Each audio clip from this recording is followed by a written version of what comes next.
But anyhow, then I, well, my folks always had devotions morning, and we always got the family in the living room after we ate our breakfast, and there we sat around and read the Bible.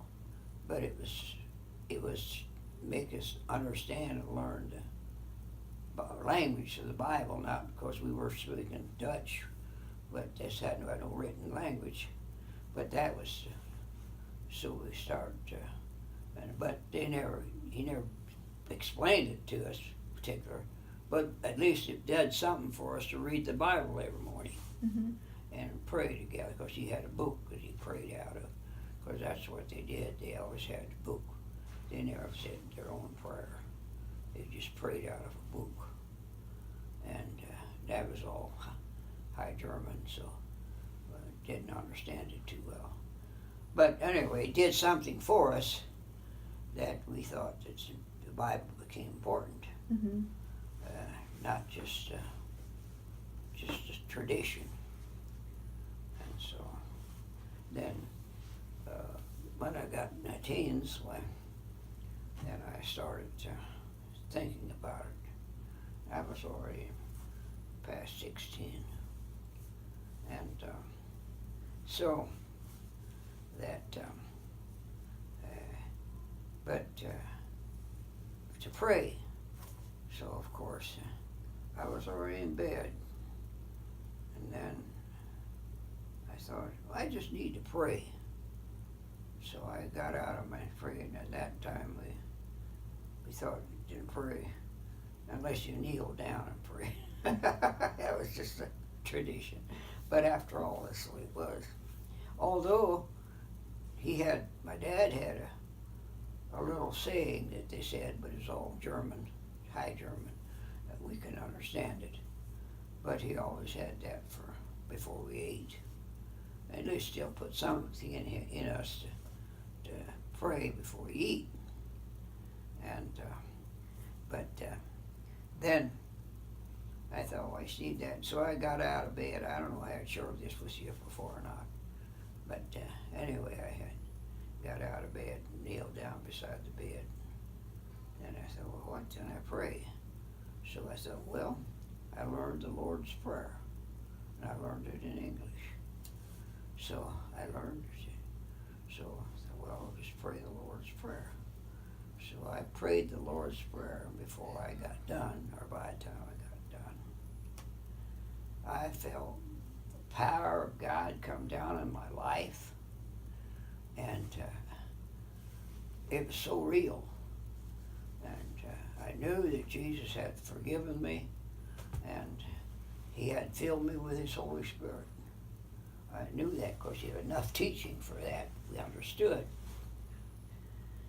But that was my experience. And then, of course, I told the Lord, I says, now, if you can do that for me, I'm going to serve you the rest of my life. You're going to come first.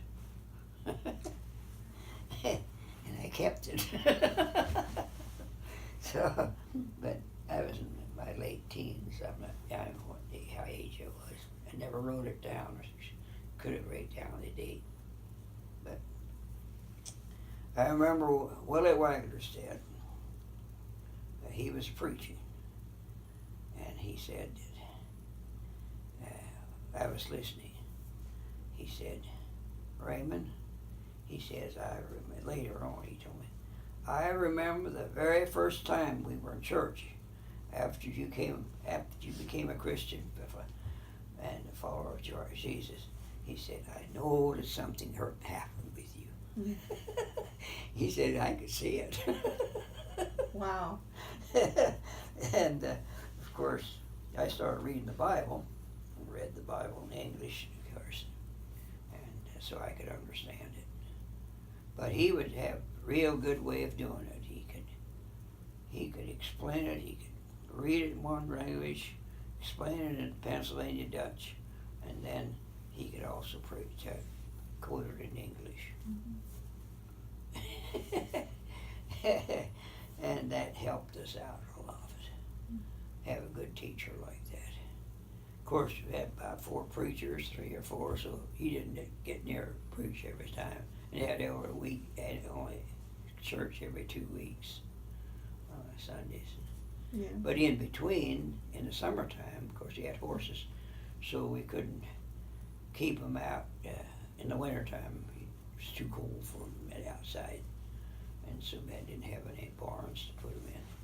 So, just at the coldest part of the winter, they didn't have Sunday school, but others had it.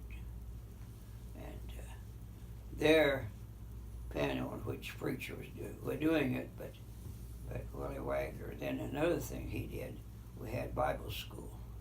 After school was out, we only had 8 months school, and we could have always Bible school.